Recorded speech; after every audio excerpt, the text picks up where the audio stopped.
Alors, du coup, je t'ai fait la correction. En gros, probabilité. Bah là, en gros, c'est les trucs de l'énoncé. Probabilité donc de R d'avoir révisé de révision, c'est égal à 1 tiers, c'est dit dans l'énoncé. Du coup, on peut en déduire que de ne pas avoir révisé, c'est 2 tiers, donc R bar. La probabilité de succès, de réussir l'examen, on l'a pas. Pareil, du coup, de ne pas réussir, on l'a pas non plus. Et on nous dit que la probabilité d'avoir révisé, sachant que j'ai réussi l'examen, elle est de 1/15. Sachant que j'ai pas réussi l'examen, pardon, elle est de 1/15. Et probabilité de ne pas avoir révisé, sachant que j'ai pas réussi l'examen, est de 14/15. Donc en gros, ça c'est dit dans l'énoncé. Et nous, dans la question, on nous demande de comparer la probabilité de pas avoir réussi l'examen, sachant que j'ai pas révisé, à la probabilité d'avoir réussi l'examen, sachant que j'ai pas révisé. Du coup, nous, donc on va commencer à chercher la probabilité de ne pas avoir réussi l'examen, sachant que j'ai pas révisé. Ça, c'est une formule de cours, P de A sachant B est égal à P de A inter B sur P de B. Donc en gros, ça c'est la forme de cours, P de A inter B, c'est la forme du cours. Du coup, moi je te l'ai retraduit avec mon S bar et mon R bar. Du coup, ça donne ça. Et nous, on a P de R bar, mais on n'a pas P de S bar sachant R bar. En fait, le problème de l'exercice, c'est qu'on n'aura pas toutes les valeurs. Du coup, on va juste comparer. Enfin, comment dire? Ah, on va juste comparer, pas les valeurs, genre les chiffres, mais les probabilités, sans avoir forcément les valeurs. En gros, c'est le côté un peu difficile de l'énoncer. De l'exercice, il ne faut pas se perdre avec tous les S bar, les R bar, etc., etc. Du coup, P de S bar sachant R bar, c'est égal à soit P de S bar sachant R bar fois P de R bar. Donc c'est une formule de cours, ou P de R bar sachant R bar fois P de S bar. Aussi formule de cours. En fait, ça dépend. Ça, c'est égal à la fois à ça et à la fois à ça. Ça dépend comment on le prend. En gros, par exemple, là, donc du coup, pour P de C bar inter R bar, si je passe le P de R bar là-bas, ça donnera bien, du coup, ça, la première équation, mais ceci est égal à ça. Enfin, en gros, c'est juste de l'application de formule de cours, quoi. Du coup, nous, on va prendre la deuxième version. Du coup, ça nous donne P de R bar sachant S bar fois P de S bar sur P de R bar.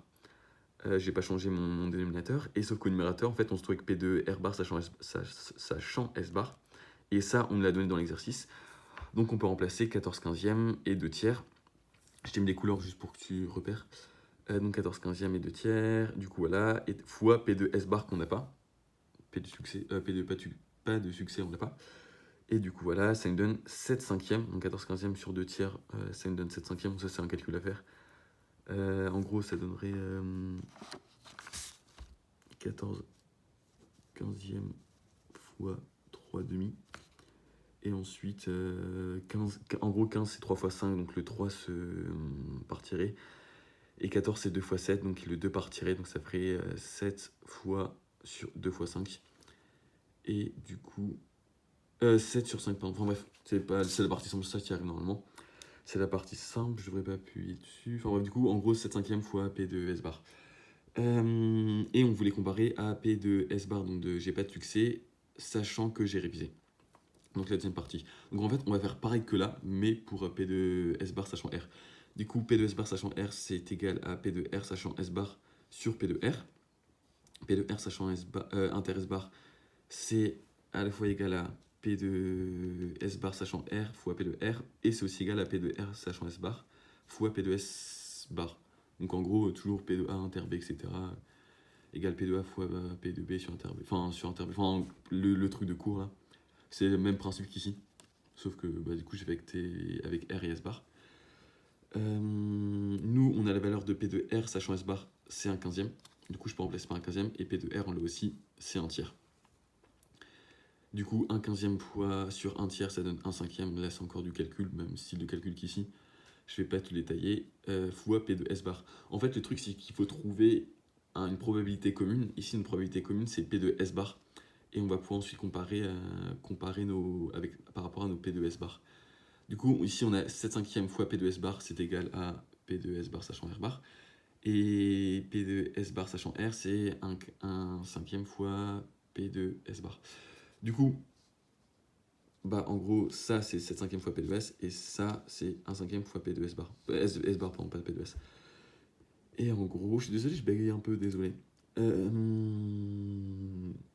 Et du coup, on voit juste que P de S bar sachant R bar est 7 fois supérieur à P de S bar sachant R.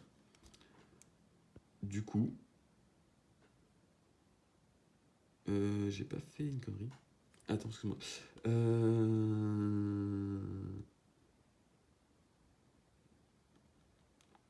Et 7 fois. Attends. Et du coup, ça serait.